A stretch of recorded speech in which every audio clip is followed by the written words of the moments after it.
Video शुरू करने से पहले अगर आपने हमारा चैनल सब्सक्राइब नहीं किया है तो नीचे रेड बटन पर क्लिक करके हमारा चैनल सब्सक्राइब करें और मेक इट सिंपल की वीडियो को मिस ना करने के लिए बेल आइकन पर क्लिक करें। Hello everyone, welcome to your channel with me Namrata on make it simple. तो आज जिस टॉपिक को हम सिंप्लीफाई करने वाले हैं वो है क्रेब्स साइकिल। तो क्रेब्स साइकिल्स जो हैं उसको हम TCA साइकिल भी कहते हैं, ट्राई कार्बोक्सिलिक एसिड साइकिल। इसके अलावा सिट्रिक एसिड साइकिल, ये तीन नाम से हम इसको जानते हैं क्रैब साइकिल्स को।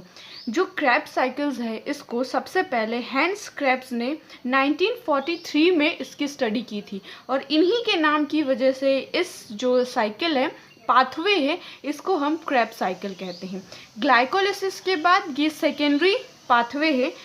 ग्लाइकोलिसिस में हमने देखा था कि ग्लूकोज का ग्लाइकोलिसिस करके पायरुविक एसिड बनता है, ठीक है। उसके बाद आगे की जो प्रोसेस है वो है क्रेब साइकिल का, जिसमें पायरुविक एसिड का जो है वो ऑक्सीडेशन होता है और इसके बाद जो हम CO2 यानी कार्बन डाइऑक्साइड साथ ही H2O यानी वाटर मॉलिक्यूल्स हमें मिलते हैं। क्रेब साइकिल्स की जो प्रोसेस है वो जब हम यूकैरियोट्स की बात करते हैं तो वो माइटोकॉन्ड्रियल के मैट्रिक्स में होता है और जब हम प्रोकैरियोट्स की बात करते हैं तो वो जनरली साइटोसोल में ही होता है। क्रेब साइकिल्स की एक और इम्पॉर्टेंट बात है कि जो ये साइकिल है इसमें कार्बोहाइड्रेट का, फैट का और प्रोटीन तीनों का ही ऑक्सीडेशन हो जाता है। तो अगर आप हमारे चैनल पे नए हैं तो हमारे चैनल को सब्सक्राइब करना बिल्कुल ना भूलें, साथ ही बेल आइकन को भी दबाएं ताकि जब भी हम अपने नई वीडियोस डालें तो उसका नोटिफिकेशन आपको सबसे पहले मिल जाए। तो चलिए सिंप्लीफिकेशन स्टार्ट करते हैं। जैसा कि हमने अपने पुराने वीडियो में जहाँ पे हमने ग्लाइकोलिसिस पढ़ा था, वहाँ पे देखा था कि जो 6 कार्बन वाला ग्लूकोज है उसका ग्लाइकोलिसिस के द्वारा 3 कार्बन वाले 2 मॉलिक्यूल पायरुवेट के बने, ठीक है। जिन्होंने भी हमारे ग्लाइकोलिसिस का वीडियो नहीं देखा है तो उसका लिंक हम डिस्क्रिप्शन बॉक्स में देंगे, साथ ही ऊपर आई बटन में भी मिल जाएगा, तो आप वहाँ से वो वीडियोस को देख सकते हैं। तो अब जो हमारा नेक्स्ट ग्रुप मिल रहा है हमारा वो है एसिटाइल CoA। तो एसिटाइल CoA के बाद ही हमारा जो क्रेब साइकिल है वो स्टार्ट होता है। तो यहाँ पे हम एसिटाइल CoA को ये भी बोल सकते हैं कि वो ग्लाइकोलिसिस और क्रेब साइकिल्स के बीच के कनेक्टिंग लिंक है। पायरुवेट है उसका ऑक्सीकरण तथा डी कार्बोक्सिलेशन द्वारा एसिटाइल CoA का फॉर्मेशन होता है। तो जब एसिटाइल CoA का फॉर्मेशन होता है उसके बाद क्या होता है, माइटोकॉन्ड्रिया में ऑक्जेलो एसीटेट प्रेजेंट होता है और ये ऑक्जेलो एसीटेट एसिटाइल CoA के साथ मिलके साइट्रिक एसिड का निर्माण करता है। यहाँ पे हम देख रहे हैं कि 2 कार्बन वाला एसिटाइल CoA है जो कि 4 कार्बन वाले ऑक्जेलो एसीटेट के साथ ऐड होकर 6 कार्बन वाला सिट्रेट बनाता है। और यहाँ पे जो एंजाइम यूज होता है वो है सिट्रेट सिंथेटेज। 6 कार्बन वाला सिट्रेट मिल रहा है, वो क्या करता है, एकोनिटेज एंजाइम की प्रेजेंस में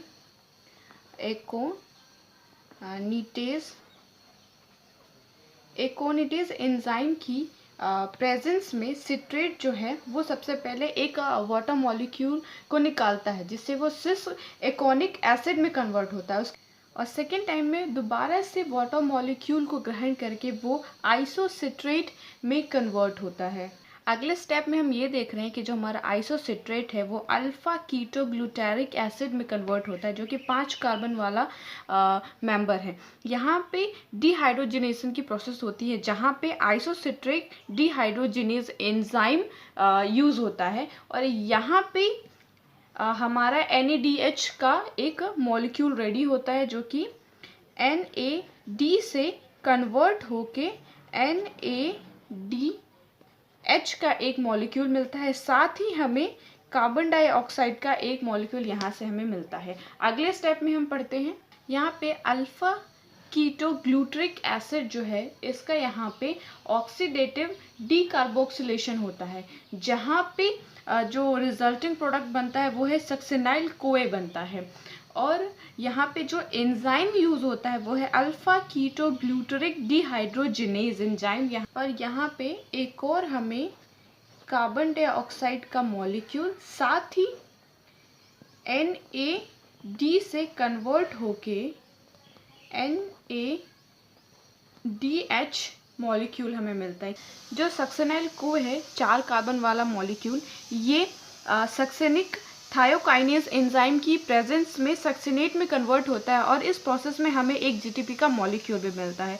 अब जो हमारे सक्सिनेट है ये फ्यूमरेट में कन्वर्ट होता है, सक्सेनिक डिहाइड्रोजिनेज एंजाइम की प्रेजेंस में फ्यूमरेट में कन्वर्ट होता है और इस स्टेप में जो है हमें FADH2 के मॉलिक्यूल, साथ ही हमें वाटर मॉलिक्यूल भी यहाँ से हमें मिलता है। अब जो हमारे ये फ्यूमरेट है वो मैलेट में कन्वर्ट होता है। मैलिक एसिड या फ्यूमरेट एक H2O के अणु को लेके मैलिक एसिड या मैलेट में कन्वर्ट हो जाती है और यहाँ पे जो एंजाइम यूज होता है वो है फ्यूमरेज एंजाइम। क्रेब्स साइकिल के लास्ट स्टेप में जो ऑक्सीडेशन होता है वहाँ पे मैलिक डिहाइड्रोजिनेज एंजाइम की प्रेजेंस में डिहाइड्रोजिनेशन होता है। यहाँ पे जो मैलेट है या फिर इसको मैलिक एसिड भी बोल सकते हैं, ये कन्वर्ट हो जाता है हमारा ऑक्जेलो एसिटिक एसिड में या ऑक्जेलो एसीटेट में और यहाँ पे हमें H2O का एक मॉलिक्यूल मिलता है, साथ ही NAD2H में कन्वर्ट होके मिलता है।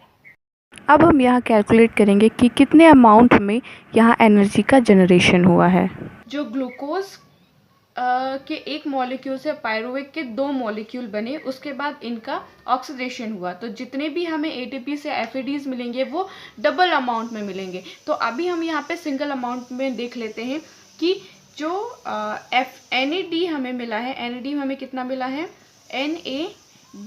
NADH के हमें 3 मॉलिक्यूल मिले हैं और फिर FADH2 के हमें 1 मॉलिक्यूल बना है, GTP के भी हमें 1 मिले हैं और कार्बन डाइऑक्साइड भी हमें 2 मिला है। तो ये जो हमने नंबरिंग बताई है ये सिर्फ एक मॉलिक्यूल्स के लिए है।